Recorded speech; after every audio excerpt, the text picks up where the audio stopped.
धरा की मस कसं दूध काढू. विक्र्या तुला डेअरीतनं मस घ्यायला कर्ज देऊन आम्ही उपकार केली ती.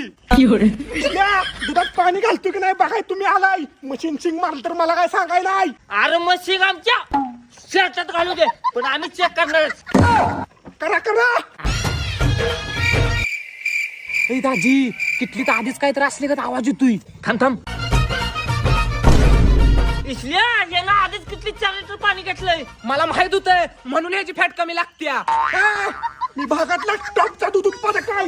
मला एवढं पाणी फक्त म्हशीची छान धुयाला लागतंय. अरे पण एवढं पाणी. अहो मग दूध कसं असतं सुसंस्कृत निघाय पाहिजे. काय अरे म्हणजे सुस्वच्छ निघाय पाहिजे. पण आम्ही तुला 1,20,000 खर्च दिलत. त्यातली 60,000ची म्हस इटली. आणि बाकीचं 60. अरे खाली बघ. रुको जरा सबर करो. धार काढायला आलं की 10,000 खर्च आहे.